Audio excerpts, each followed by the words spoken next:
Hello, Daisy. Hello, Shira. How are you this week? It's fabulous. How about Yeah, yourself? Uh-huh. same. It's a good day. So far So far, it's a good day. good. It's been a crazy week, but all very productive. So hope yours Good. was okay. Good. Same. We'll get into it. I love it. I want to welcome everyone to the Glass House, where we look at business from the inside and the outside to expose the gap between what's embedded and what's actually embodied. I am Shara Halixer. I am the founder and chief momentum officer of Engage 3P. And I'm Daisy. And I'm Daisy Watkins, founder of DW Concepts and LumaPath.ai. You got to get that going. If you are here today, I say this every week now, we want to thank you. We know you have lots of options and you chose to be here with us, and we don't take that lightly. Thank you, whether you're live or just taking your time to watch a recording. We really appreciate it. And before we go any further, I want to say that we love reading your comments throughout the episode. Drop us your questions, share your reactions, tell us what you're thinking. We will put them on the screen if it makes sense, and we want to respond, and we want to make this a conversation, not a broadcast. So we really want to hear from you. Please let us know where you're from. Heather's already saying hi. Hello, Heather. Thank you. Okay, here's a question. We're going to kick this off because we have so much to talk about and we always go over, and I'm not going to do that. So here's a question that organizations almost never ask out loud. When your hiring manager walked into that last interview, were they trying to find the best person for the job, or were they trying to avoid making a mistake? That's a big one, right? Think about that for just a moment. They are not the same. It's not the same question. And the answer changes everything. Well, from where I sit, the cost of that confusion is not just internal. When an organization's hiring decision consistently diverge from its slated talent strategy, AI reads that pattern. It shows up. It shows up in how your employer brand is characterized externally, in whether the candidates you find at all, and are and in whether your organization appears to know what it actually wants. So the gap is visible long before anyone inside the company names it. That's kind Yeah. of interesting. Yeah, it's true. And those numbers are really backing it up. So get this one. 74% of employers admit 74% they have hired the wrong person for a position. Nearly half of all new hires fail in 18 months. That's pretty high, but here's another part. Here's the part that most hiring conversations skip entirely. 89% of those failures have nothing to do with technical skills. Okay, think about Right. that. They're about attitude, and we know this, fit and cultural alignment, which means organizations are screening for the wrong signals and missing the real ones entirely.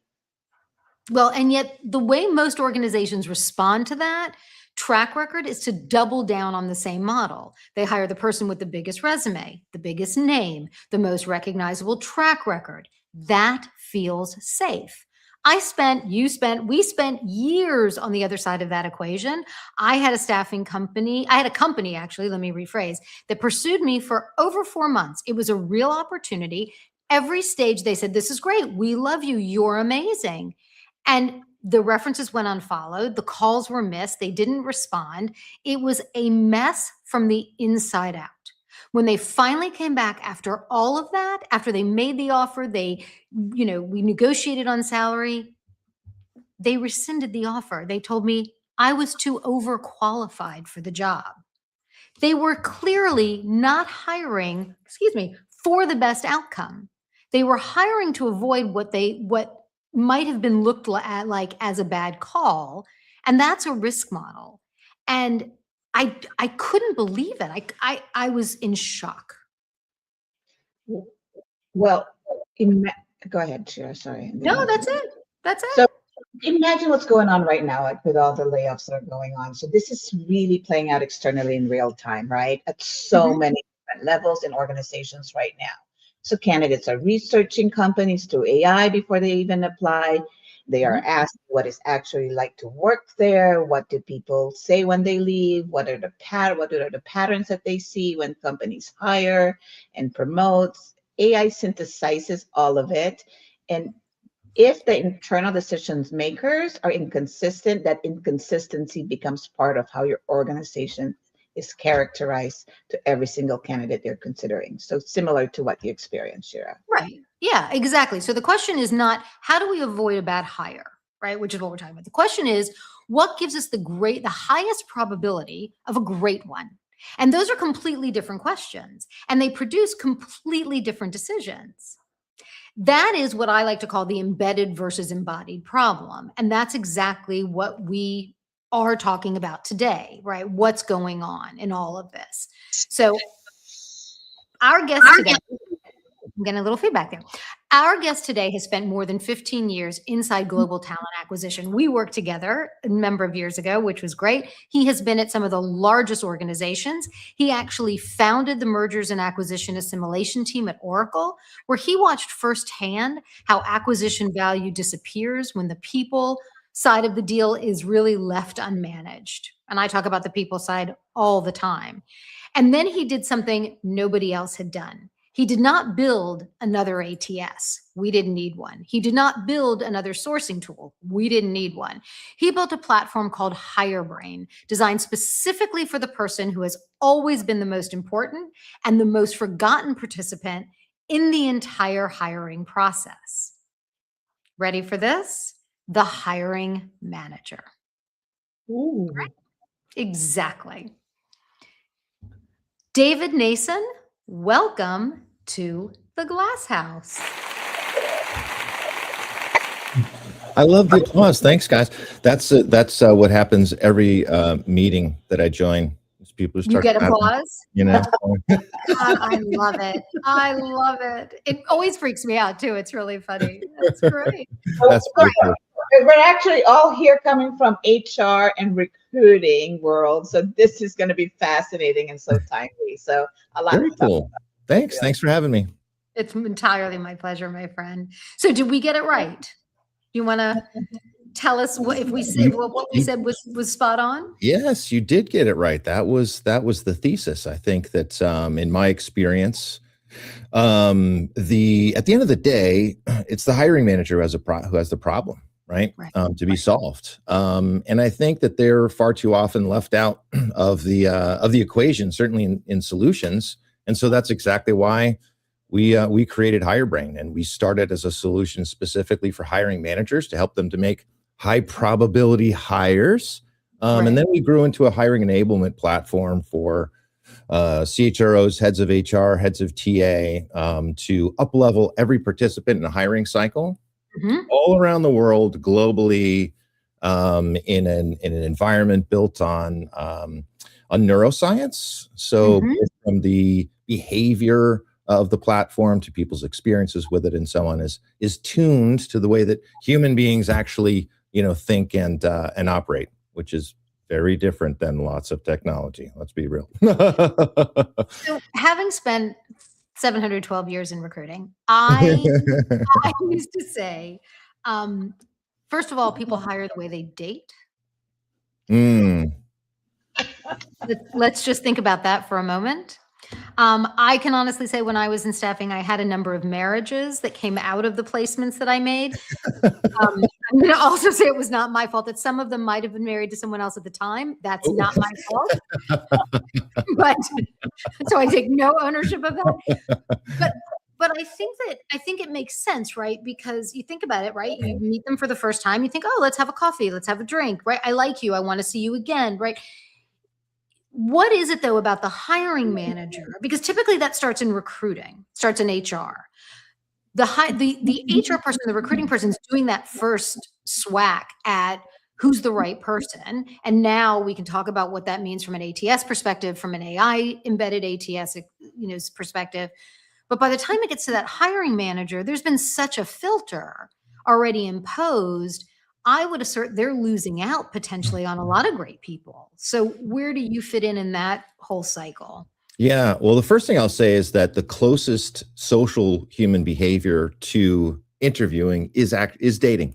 So your comparison there is dead on, and that's the reality of the human experience. I think that well, I would say a couple of things. I think that the core, if you will, documents and information by which we typically advertise and recruit and screen candidates is not a high probability model for success. Agreed. A laundry list of things that people want to see in a candidate. Typically, the way that we describe a job, jobs aren't very well. Let's be honest. Job descriptions do not describe the job, right? No. You mentioned some statistics earlier about the probability of hiring success. Well, it's also true that 70+% of people report 6 months into their new position that the job they're doing and the team that they work for and their boss is materially different than what was described during the interview process. Right. So if we are finding and submitting candidates that aren't, they don't have a high probability of success, my argument would be, and this isn't just me, this is for sure. I mean, I'm rogue in some ways, but if I'm going to advocate it as something that would actually be helpful to human beings in the workplace, which is my MO on this planet, I would say that it is not their fault. It's not their fault. It's not the hiring manager's fault. It's not the candidate's fault, not the recruiter's fault necessarily. There are bad actors and things like that, and people don't take the job seriously. Without a doubt, that is true. But it is typically because very few hiring managers. I mean, I don't know about you guys, your experiences, but we get promoted into management because we've been a high performing individual contributor, right? And then oftentimes, this was my experience, the first thing you're asked to do is replace yourself. Right. Right. So we're going into it. All we have is our own assumptions and intuitions about what might work. When you talk about risk, hiring being viewed as a risk, first-time managers typically don't see it that way. They don't see it as a risk. It's usually after you've had some experience that you view it as a risk because you're like, oh my gosh, this isn't what I thought I was getting into. You know what I mean? And so, our position is that we need to fundamentally describe roles in a way that is more productive and conducive to success, and describe ourselves as well as managers, and have that information on the job description. Have it on the job description. What am I being measured against? Right? What is it? What's my time horizon look like? Where do I need to be in my first 30, 60, 90 days, 6 months, at 12 months and beyond 12 months? Who am I as a manager? It's funny because at first people hesitate to describe themselves, in very real terms. And then the light switch goes off. It's like every challenge that we can say, interpersonal challenge that we're talking about work, right? So interpersonal challenges at work, right? That whatever percentage of folks, it comes from unmet expectations, right? Yeah. Every lawsuit, but it's also because those are a high percentage of the time, they're unarticulated expectations. That's so interesting. Go ahead, Daisy. You were going to ask something.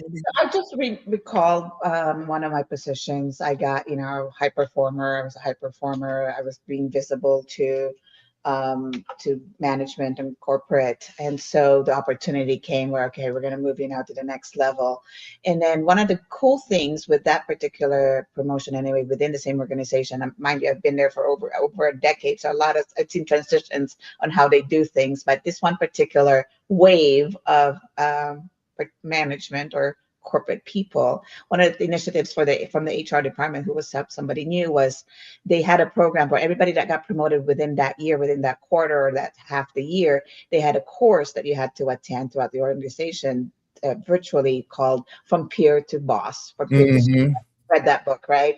And so that was really helpful for a lot of us. So if your organization also has those programs, it helps kind of elevate. To your point, David, is like we are lost, right? Some of these people don't have previous management experience, or perhaps some of them have, but just never in this particular organization. So it's a hit and miss. But to your point, are you seeing organizations offer that as well to support those that they've elevated to that level?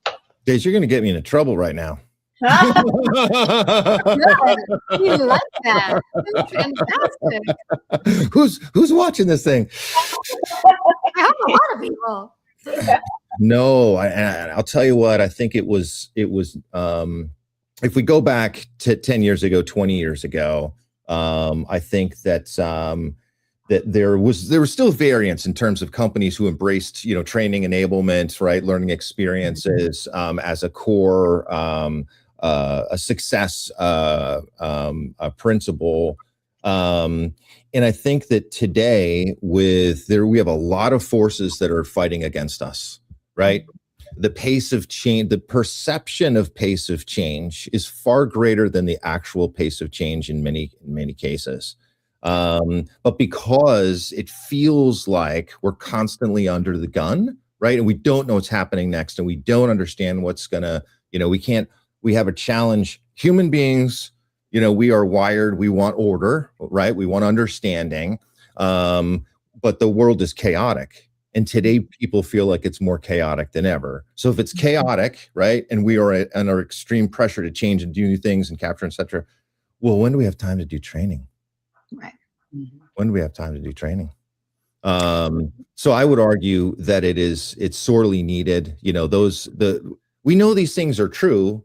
We've been studying human performance in the workplace for 100 years, right? Right. The human brain has been around for 70,000 years, our modern human brain. So, and we change, but we don't change that much. So the same things are true today that were true 50 years ago. And those principles for success in an organization are true today. And I think that, returning to something that is helpful to us as humans, it's a good thing. You talk about the idea that someone gets promoted into a role because they're a great performer and then they become a manager. Did anyone really question whether or not they were capable, whether they wanted to be? We've had this discussion before, right? Is that person really prepared, to your point, Daisy, to do that role at any level, much less at the hiring level? I'm having a conversation right now with a client of mine who's saying we're really focused on succession. And that's also hiring, right? And so the notion of who we have in key roles, and we're going to dig into this a little bit in a few minutes with our outside story in, but the idea of who do we think we need to put in those roles? So having been in the HR technology space for so long, clients would say to me, we want succession planning. And I would always say, fantastic, because that's the end of the marathon, right? In terms of building technology. So what data do you have to support that in order to get the information that you need to know who falls in the boxes? And typically there was nothing. And they wanted magic. They wanted to know who's going to be our next CEO, who's going to do that. And I think having you and I having talked about this and getting into this now, to me, what's also missing is the understanding of what do we really need in this organization, right? What is the role? What is the expectation of that role? What are the responsibilities of that role? What fits well in that role and in this team? And that's a really difficult thing to understand. And if that's not being considered, there's not going to be great success. And so I find it so interesting that they don't have those conversations, right? There's just here's a job description, put it on the ATS, let's get it out there, let's figure it out. Give it to a recruiter, let's find the person. And then they wonder why it doesn't work. So, I'd love to understand from your perspective and what you're doing with HireBrain to try to change that and try to make that better. Yeah. So I'd say a couple of things. So one of them is that, we make decisions based on mental models, heuristics, right? And those heuristics are learned over time. Personal experience, other people's experiences, we read something, etc. The strongest ones are our own personal experiences or something that we were well taught, if you will. So, what I talk about all the time is shifting the paradigm from a rearward facing view of a job, a laundry list of things that we want to see in a candidate, to a forward facing view of a job. And if you do that, we shift the way that we think from risk to opportunity.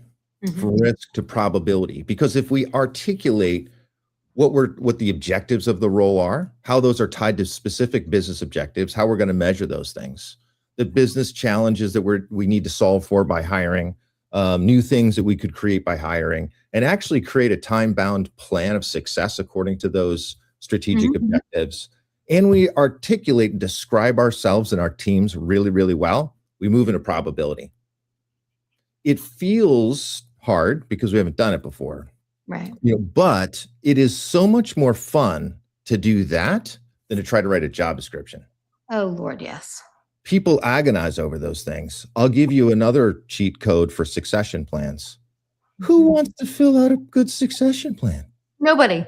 Nobody does, right? Nobody does. Nobody does. We have to have a succession. Should we have a succession? What if it's not from within the organization? Again, I would offer the opportunity to shift it from, because that's a risk model. Who's the person I'm putting in the seat? What's the risk to me personally? My career, my job, my financial security, etc. The thing I've worked so hard for all these years. That's all risk. And human beings, we make choices to avoid risk far more often than we make choices to gain something new, or some positive benefit, right? Yeah. So I would advocate, again, let's shift the way we think about succession plans to where does this company need to be in 12, 18, 36 months from now, right? What is it's interesting that there are, we put out strategy, et cetera, but then we leave it up to individuals to figure out how to convert organizational company strategy into a hiring need, right? That's hard to do. You know what I mean? It is hard to do. Of course, I would advocate super easy to do in HireBrain. But even just thinking about it is helpful. Like, oh, that's interesting, right? So as opposed to hiring to avoid something, if we're hiring to achieve something, again, we're going to shift that mental model. The way that we attract candidates, evaluate candidates, right? And then ultimately onboard candidates. Those are your 3 opportunities, by the way. And that's true for succession planning too. How are we defining success for the role? What's the evaluation process like? And then the onboarding. Succession planning is nothing more than internal recruiting, right? That's exactly what we're doing. Well, to your point, David, you said something very, very interesting that caught my attention, is that, let's reverse the way we think about this. Like our culture has changed, the employee type of organizations have changed, the way we do business have changed, technology, AI in particular, is causing fear for a lot of employees right now, right? Like, I'm going to be displaced. So there's that other part of that you need to worry about. But my point is, when you said, let's reverse the way we look at things, let's look at I'm always going to bring back generation, because it's a reality that we have to face and managers have to face. So if you look at what's going to happen 36 months from now, 36 months from now, if we look at it that way, from where we're sitting right now with AI and technology, that's really, I think, because you're going to look at who's going to be in those spots with all the generations that are coming out, that are graduating from college. What are their jobs going to be like? They assume that after they got out of college that there's these jobs that are going to be in, they're going to land, right? So there's a mind shift that now the displaced people also now have to think, how do I get in front of people? How do I advance with AI?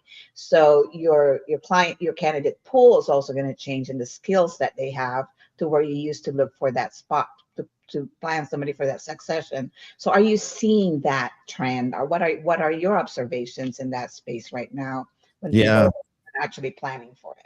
Well, I tell you what, I feel bad for the office of the CIO right now. Really? Oh, interesting. I do. Because ultimately, the burden of technology falls on them, right? So ostensibly, we make technology choices to improve something or gain something, right? Gain efficiencies, et cetera, effectiveness. That's, we buy it for these reasons, and then we use it and we get this. Oftentimes, that's a little bit mean. Sorry, friends out there in the tech. It's reality, David. Right.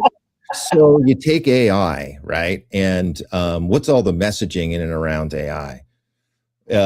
Efficiency, right? We buy AI, we're going to be able to displace people. We're going to be able to, there's this checkbook thing I heard for the first time when I moved to the South from Boston, which is, if you want to know what somebody cares about, look at their checkbook. Well, if you take the checkbook of a company, it's people. There's people there. So if we can save money, right, we want to save money. Now, forget about the operational risk that's created by that. So when I think about this is my experience, and not just my own, but I'll just share my own because you asked that question. Yeah. We have, our pipeline is today full of companies that 6 months ago were going to do it on their own, and it failed. We've been sold that the large language models, right, these AI models are going to solve all of our problems. And then overnight, all of a sudden, every human being on planet Earth is going to become a genius engineer, an AI engineer, and be able to build these prompts. And we go, and the people are putting them on LinkedIn, and it's like, there's people are so hungry for them. It's like, post whatever, I don't know, some word in the comments, and I'll send you my Claude model. And it's like, whatever they have, I'll just say, I don't know, blue. And it's like blue, blue, blue, blue, blue, blue, blue, blue, blue. And the problem is, well, what did your company buy? Do they have OpenAI? Is it Gemini? Is it Cohesity, et cetera? All brilliant, beautiful platforms that do lots of awesome stuff. But most of us aren't engineers. Right. I had my tech friends, somebody said to me recently, they were like, the thing is engineers, okay, for years, we think everything's changed. If you were a React engineer, okay, you spend a significant amount of your time in life on GitHub and a variety of other places, learning and understanding the latest models of React, okay? You have, and so how do they work, et cetera. You're constantly educating yourself about those things. But everyone doesn't think that way. Everyone doesn't learn that way, right? So how is it possible we're going to spend 40% of our day, 20% of our day learning how the model works to get the best, use case out of it, right?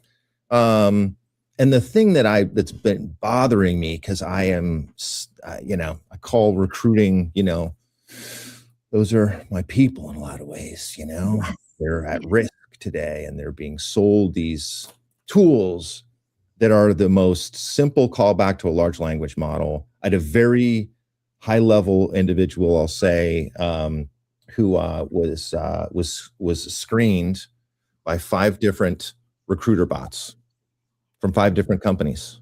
Same exact questions, same response to given questions. And the 5th one was my favorite because it said at pharma company. It didn't even have the company name in there. No. So if we think about that for a second, what does that actually mean? And you sure your question earlier, right, about are the right candidates, getting through the process. So I think we need to be a little bit more, thoughtful. I'm just going to, my thing right now is we have an opportunity, and part of that opportunity is the way that we make our choices, our choice architecture, right? The series, that's like, what are we trying to accomplish? Given the fact that there's an unknown, right? Chart that out first, what it is that you're trying to accomplish, and then make decisions and technology choices based on what it is that you're trying to accomplish, versus all of the exciting stuff that's put out there. The shiny toy. But what do you think it takes? I mean, I know it from a change perspective, right? But specifically for a hiring manager, what is it going to take for them to change their behavior, right? The way that they look at things, the way that they participate in this process, right? Have you seen that change happen as you start working with them? I mean, do you get connected at that level, or are you working with more senior HR people? Yeah, no, we do. I mean, we see a lot of exciting behavior when it's an offer to here's one way I think about it is like, if you're going to go on vacation, right? You're going to plan every aspect of it. Where you're going to go? What are you trying to do? Do you want a beach vacation? Whatever else. Okay. You do all of those things, you plan whatever, and your probability of getting that outcome is significantly different than if you just got on an airplane. We would never do that. Right. But when we hire, okay, we're hiring again. We're not planning for future success. We're hiring to avoid risk. And And I have a friend of mine said something I've been saying it a lot recently, that there's two kinds of risk. There's operational risk and there's financial risk. Right. And you don't want to take financial risks. You want to take operational risks. That's possibility, right? Financial risk is hiring to avoid something. Operational risk is hiring, to gain something, if that makes sense. And so audiences are super receptive to that because, you know what? It feels good too. It gives me such a, we want security, right? We want a sense of our feet under, ground under our feet and so on, be able to feel it, so on, right? So by giving somebody something that gives them a more of a feeling and actual fact of security in what's going to happen in the future, people love that. They love it. So I'm good. Good. Thought was like, Yeah. I talk in paragraphs. I'm sorry. I should. No, it's good. It's so good. So Shira, I want to address a couple of questions we have on our comments, if you don't Yeah, mind. I love that. Sure. So I'll bring up, Heather has a few loaded questions. We might have answered some of these already. So I put it up on the screen there. So you want to read it? Sure. Yeah, sure. Why does the high performer have to be promoted to the next role? Why can't they be acknowledged for their stellar performance in their own lane, getting even better in what they're already doing? So 1,000%, Heather. Why is it that we so historically go, you're great here, so we're going to put you here whether you want it or not, right? Again, that kind of speaks to what are we doing? Yeah, I mean, that's awesome. I love that. I think that I don't have the statistic in front of me, but probably fairly easy to find the percentage of accidental managers, people who didn't seek the role, who were given the role, cajoled.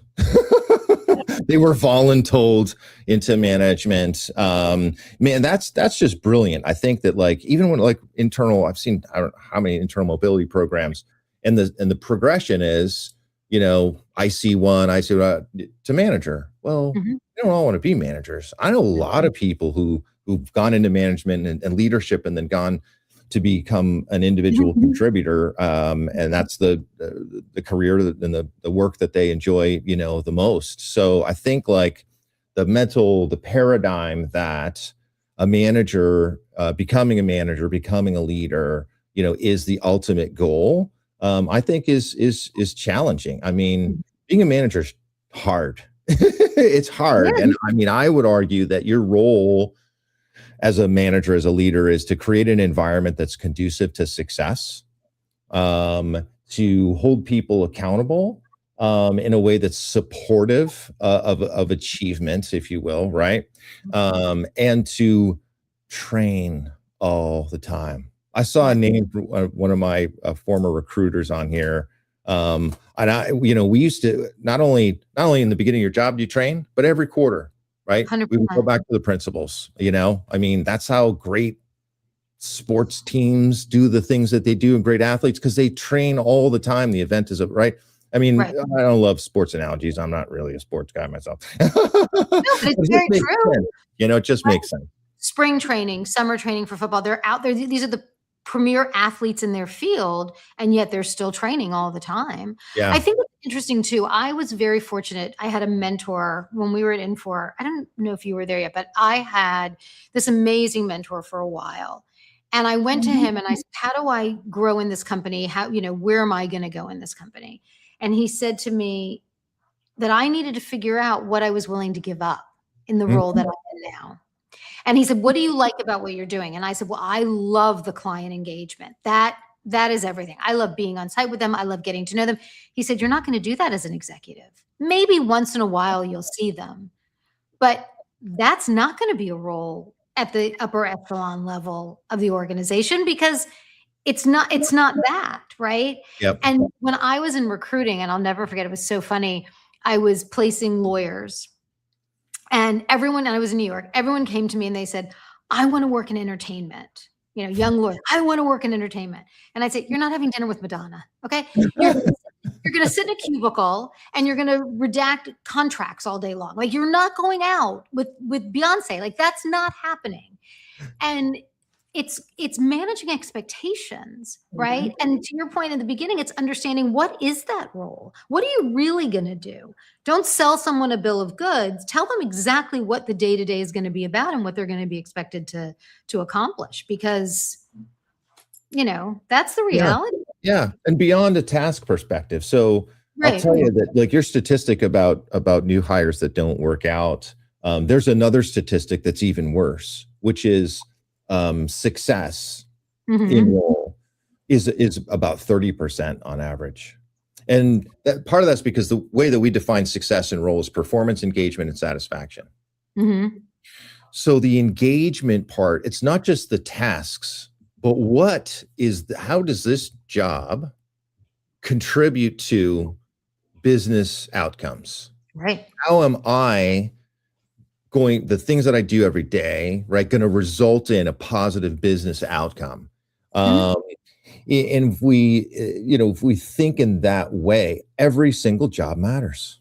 Everything matters. It doesn't matter what you're doing, from frontline customer support to finance or in security or in legal. I guess you're talking about in law, right? Like, being in that cubicle all day long, like, is what I'm doing contributing to the success of the artists that are signed to us? Is that what I'm thinking about? Does that make sense? It's like a little ad that makes all the difference in the world.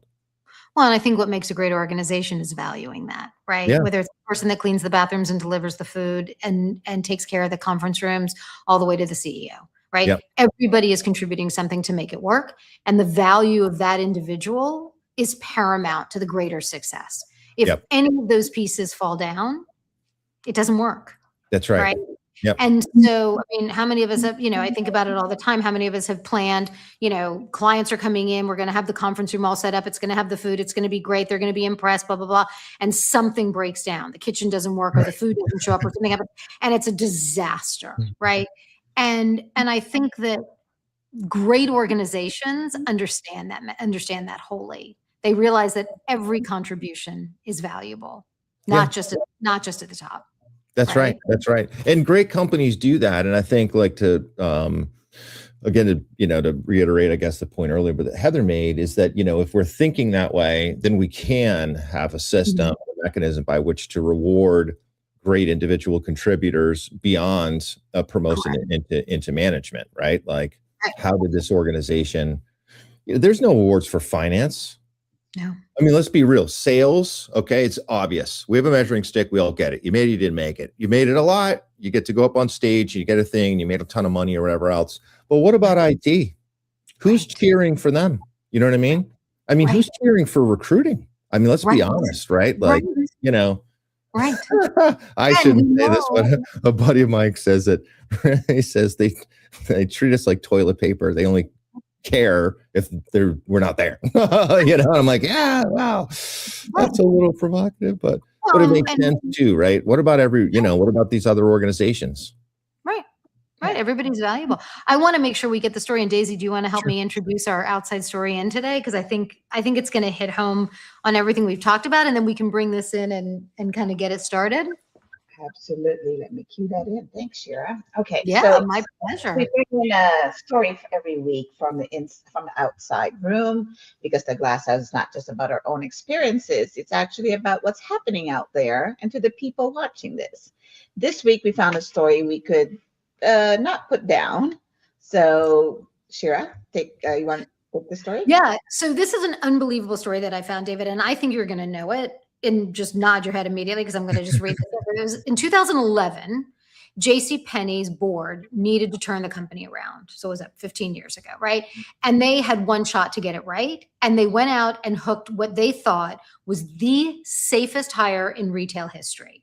Ron Johnson, straight from Apple. Do you know this one? Are you familiar with this one?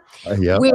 Where he built the entire Apple Store ecosystem, right? Highest performing retail concept in history, proven track record, household name, board not being careless, right? Said they're being careful. They hired the ultimate rock of all rocks when it comes to retail. There is no risk in this hire. 17 months later, Johnson was gone. Didn't last 18 months. Sales were down 4.3 billion at JCPenney. Stock dropped more than 50%, and the board brought back the prior CEO. Now, here's what matters for this conversation in my mind. Did the board ask what the probability of success will be based specifically on the context of the customer base, their culture, and their competitive position versus Apple? They didn't ask those questions. They asked one question: how do we avoid looking like we made a bad decision? And the question produced one of the most expensive hiring failures in retail history, right?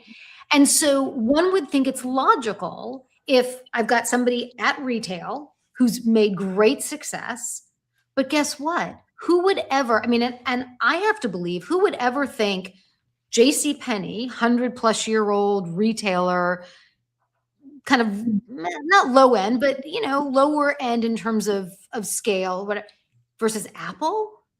Just from a cultural perspective, it doesn't make any sense. And I worked at JCPenney one summer in high school, right? So, Yeah. So I think that that's such an interesting story because it really kind of brings together everything that we've talked about. I'm avoiding risk, right? I'm hiring the guy that makes retail sing and makes it amazing. And it's a colossal failure. Yeah. You know what is interesting to me? So human beings, we appreciate and admire other people's skills and abilities and gifts more than we do our own. 100%. So we describe things in a way that are based a lot of times on those things that we admire in others. So that's a perfect case in point there, right? Like, how much do you love JCPenney? You need to turn around the business, right? First, you need to fall in love with that business. There's a beautiful story, maybe it's a year old, I'm not sure exactly, about the new CEO for Chili's. Oh. All of these, it's like fast casual dining. I forget exactly what the category is, something like that, right? So every other brand, don't yell at me, companies. I always get like a LinkedIn message from somebody who gets mad. I love you too. But if you look at the success of, we're in that category is dropping, Chili's is going crazy. Well, this is kind of crazy. This is totally insane. Do you know what he chose to focus on? Do you know who he spoke to? The people in the kitchen. He focused on the food. Nice. And people were saying, that, we get these pickles in these massive jars and we put our hands in them and, it's cheaper because of whatever else. Well, you know what but these other pickles make the sandwich taste totally better and they're in smaller packages. You know what he found out? Not only do they taste better, make the product better, but they were less expensive. Those big, huge things of pickles or whatever were inefficient. They were expensive. The shipping was worse. Everything was worse about it. But somebody somewhere was like, a bigger package of pickles is going to save us money. That is what? Wow. That's a financial, when you think about like a financial risk versus an operational risk. An operational risk is, how are we going to get people to come into Chili's and then come back every time? Because we all have done this in restaurants. You go to a restaurant 5 times, it's awesome. You go one time and it's terrible. What are the chances? Right? Now, I don't know. I don't follow the story intimately, so maybe that's not continuing. Maybe people have bad experience with Chili's, but I think the example holds true and is very similar to what you described with JCPenney. Like, who are we? What have we got to offer? Right? Who's our customer? And are we caring about that customer? And that applies 1,000% to hiring choice and recruiting, right? 1,000%. What do we have to offer? Right. Well, I would even say too that it's not even at the CEO level. If I'm somebody that works at the Genius Bar in Apple, right, and I want that kind of pace and I want that kind of interaction and I want that, am I going to be a great salesperson at JCPenney? Maybe not. Right. Maybe the traffic isn't as good. Maybe I have to work like I had to in bridal or whatever. And I was like, I don't know anything about it's a whole different kind of environment. And so if we're so narrowly focused on certain things, this again goes back to what are we looking for, right? What is it that we're trying to hire to achieve? What is the outcome that we want? And I would assert that as we have created technology that does the hard work of the filtering, I talk about this a lot. When I was at one of my law firms, we didn't have an ATS, or we had the beginnings of an ATS many years ago, and I would get paper resumes, right? And my poor assistants would have to literally answer every single one. Legally, we had to respond to every single one. So I would have in the newspapers or in the legal journals, we need a patent prosecution lawyer with 3 to 5 years of experience and a civil engineering degree, and you have to have law review, and you have to be at a top 50 law firm, law school, and blah, blah, blah, blah, blah. And I would get a stack this big of I work at Target, not even a law degree, not even a high school diploma. Yeah. And so now, and that person had to take that piece of paper, print it out, stick it in an envelope, put a stamp on it, and stick it in the mail, right? Yeah. Now, all you have to do is this, right? Just sit there and go on LinkedIn and do this. Easy apply, and it's nothing. So now the burden is so enormous that they've got all of these gateways in place to screen things that are fairly esoteric, that may or may not be getting us to the right people. And then as that trickles down, are the right people getting through? I would say no. My experience is no. Our team here that, has joined us has said no, and it's frustrating for people looking for jobs now. And then for that hiring manager who's getting whatever's filtered through, how are they going to make the best decision, right? How are they going to know who the best candidate is in that whole process? Yeah, absolutely. And when you think about the job description, if that does not describe the role and responsibilities in a way that's real and actual. Mm-hmm. Of course, all of these screening, and sourcing tools they're all going to break down. I think, and I know we made it easy to apply, and we hated Taleo. It took 17 years to get through an application, and I'm not necessarily advocating that we create a new form of you have to take 7 steps to get through but there is a better way that does, number one is articulate what those actual, not just roles and responsibilities like tasks, but what are we expecting people to accomplish on a time horizon? Yeah, I love that. Yeah, sorry, David. No, go ahead. The soft skills are hard to communicate in a job description because it will still look like a task, right? Like a task as a job description. How do you mold that?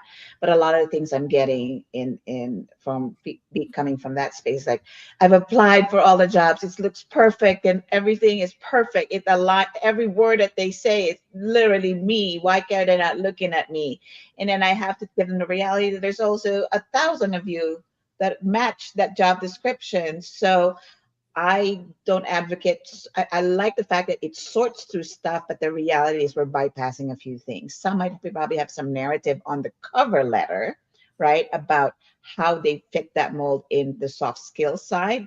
But are there ATS? Yeah, are there ATSs reading that part too? So aside from that, so this is kind of, we were talking about how the CEO kind of represents themselves. What do they do? So from the outside, where I'm looking for, I know if you've seen probably this recent trend, CEOs of burger chains are doing like the you know what I mean? So I see some reflection into what McDonald's started, where their CEO started going, "Oh, look at my burger. It was so flat, and he didn't even know what to call the burger. Our food," he called it called it very generic. And so again, the reputation has had effect. Who prepped that CEO that you need to be more engaged? This is the name of the product. This is what's in it. He basically, and so all these challenges came out, and then the outside then became their branding factor as well. How are the CEOs adapting to their food or their product or their service? The outside has something to do with that as well. So I just want to point that out. Yeah. That, David, was kind of a social media nightmare for McDonald's and Burger King. So the story was something about, if you Google it, you'll find it, but it was something about the McDonald's CEO was trying some new burger, and I don't know how they came up with the idea of doing it. And it was the way he ate it. He went to take a bite, like assuming this, and he went like that or something. And he said that's how he was, some weird way that he ate it. And the Burger King CEO came on and he took a Whopper and he went, and he bit into it. And this created chaos in the market, right? And the CEO of McDonald's was like, well, that's how my mother told me I need to eat in public. And he's trying to make excuses for it. And it's like, it's insane. But here we have a situation now where whoever knew who the CEO of McDonald's or Burger King was ever before? Who cared? It was Ronald McDonald and the Burger King guy. That's who ran the company. Like, who knew this stuff?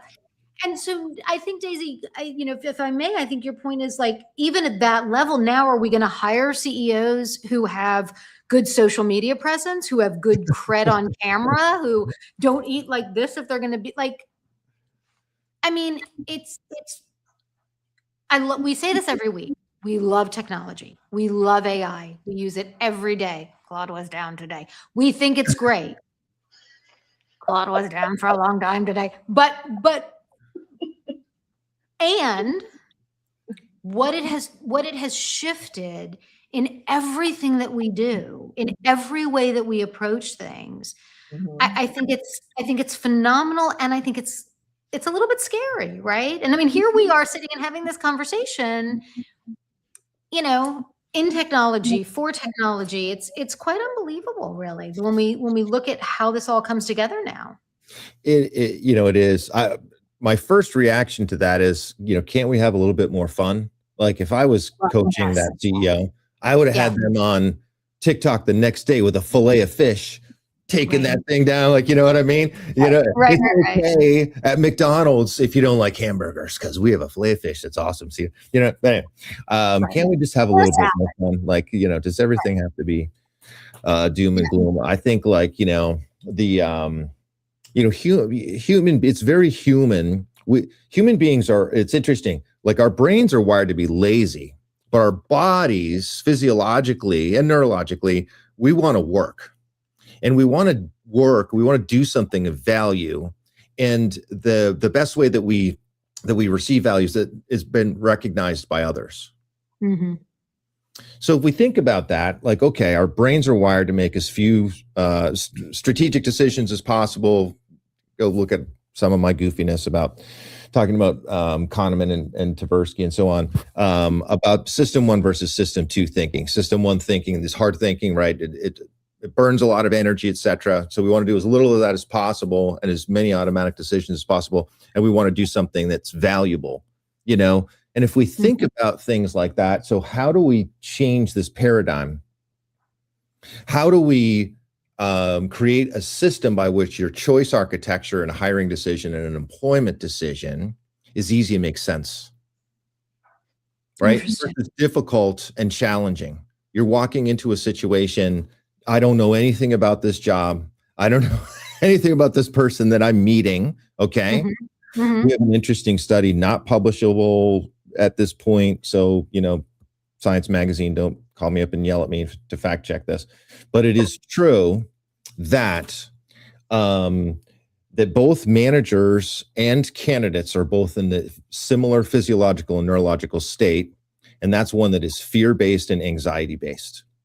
I would absolutely agree with that. No question. We think of candidates having anxiety, but we don't think of hiring managers as having anxiety. And even if what we found that was interesting is even when hiring managers did not report that they felt anxious, that they felt nervous, et cetera, their brains told us differently. Sure. So why is that? Because we fear the unknown.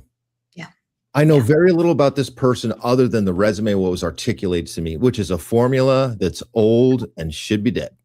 And I know nothing about this job other than what was on the job description. And it's an old formula. It's outdated. It is not useful anymore. And it should also be dead.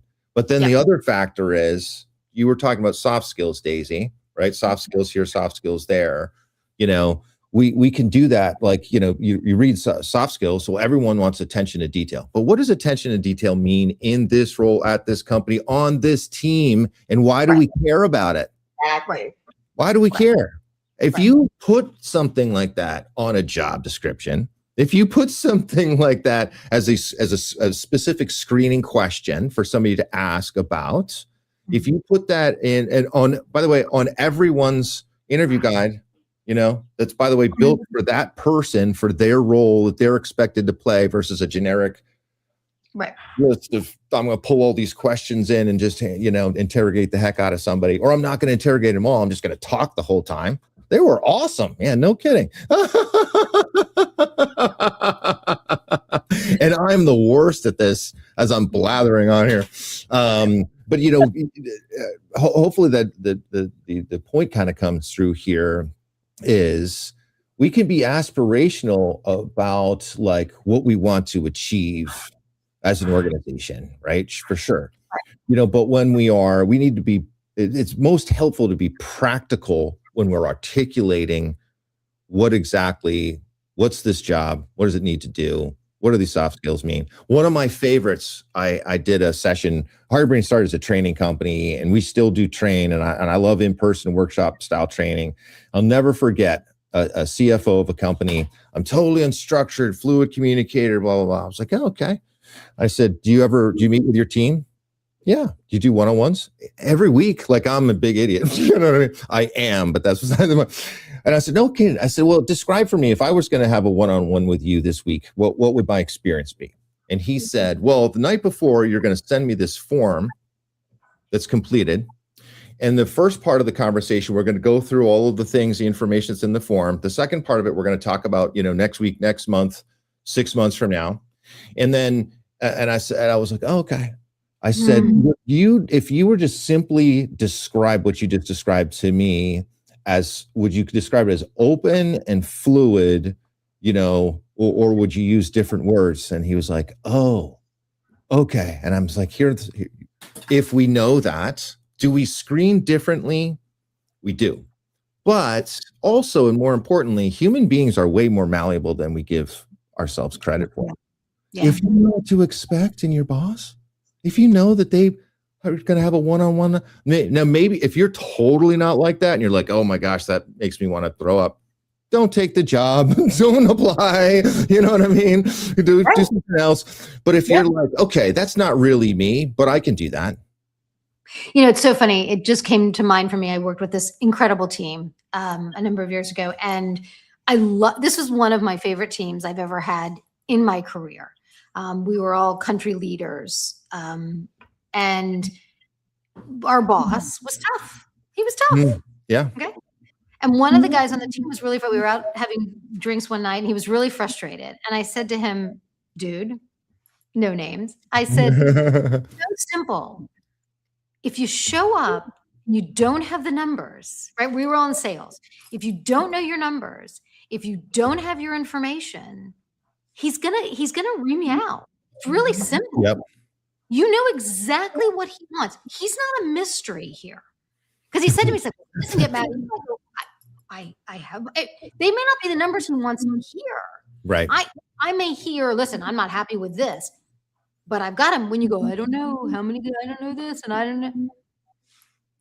Right? It is simple, right? And that is the thing that I think is so incredible. Again, going back to the idea of, I think too, you talked about, talking to people. When we are good daters, when we are good relationship builders, when we are good in a room, right? We interview well, right? Yeah. We can, I'm going to tell this very funny quick story, and I know we're running over time, and I hope you guys can stick around. I once did speed dating, and oh my God, this poor man was sitting across from me for 5 minutes, and I interviewed him for 5 minutes. He couldn't breathe. He couldn't talk. He just sat there. And I thought, first of all, why are you there? Like, every 5 minutes he had to go sit and talk to another woman, right? Right. But and it was the only thing keeping it going. Because otherwise, I don't know I didn't pay attention to what he was doing with the other people, but I just sat there and I'm like, okay, where are you from? What do you do? And I can get through the 5 minutes, right? And so I think that's so true to how we engage in that process. So I want to kind of bring it back to HireBrain for just a moment, because we are over now, and I want to make sure we get some information out here. And I'm going to, while you're talking about this, I'm going to put a little information up on the screen so people know how to reach you, both your LinkedIn profile on the right, and I hope, unless I'm seeing this backwards and I don't know, but the one with the HireBrain is the company and the other one is you. People can reach out to you. But tell us a little bit about kind of, how do they get in touch with you? What does it mean to work with HireBrain? Give us just kind of your high level on that one, if you would. Yeah, thanks. I appreciate that. So I guess there in the QR codes, etc., and my name, you can find me on LinkedIn. I'm active on there. I think that as I shared, I think even kind of throughout the series here, as a platform that is focusing on supporting through TA leaders, through HR leaders, the success of their organizations by something that's easy. It's easy and simple. It's easy. It makes things easy and simple because we provide actionable decision support and tools to do the thing that you need to do at your point of need throughout a hiring cycle. We started as a hiring enablement platform, and we're moving into the employee life cycle as well, because people are already using our technology for performance, for goals, for internal mobility, even though it wasn't built for that. Which and to me, it's incredibly rewarding. It's incredibly rewarding to walk into a room at a customer and have people who've been hired over the past year and a half. Oh, you're HireBrain, that job description, and that at the end of the day, like that's what makes me feel great. That human beings are getting value and enjoyment and having an experience with technology. Amazing. That's a beautiful thing. Are we perfect? Yeah, we're totally perfect. No, I'm just kidding. But we do care, and we show up. So that's so cool. Well, Daisy, I'm gonna let you talk for a minute about us, because I've been talking a lot. Well, here is how you can reach Shara and I. You can reach us on all these platforms that you see on the screen. We have LinkedIn, YouTube is also, by the way, simultaneously also going live on our YouTube channels. If you ever miss us here on LinkedIn, we're also on YouTube, but there's also a QR code. We do also have the workshop cohort number 3 coming up very, very soon. And so watch out for those posts, and you're going to get some emails from us if you're in our contact base, but it's meant to be to help you in a lot of different stages in where you are in your business. But go please check it out for the Glass House workshops and accelerator courses that we have.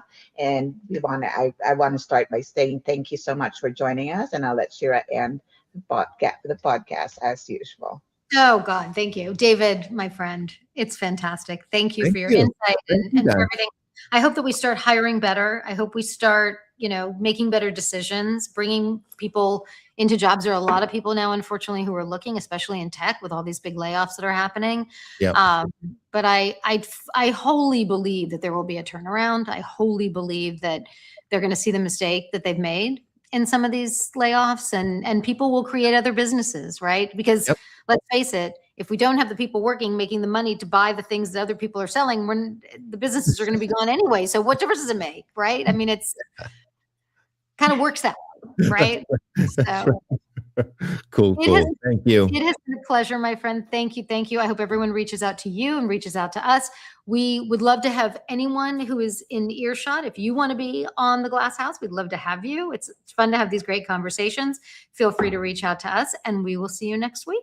Thank you so much. Thanks, guys. All right, we'll see you soon. Guys. Bye-bye.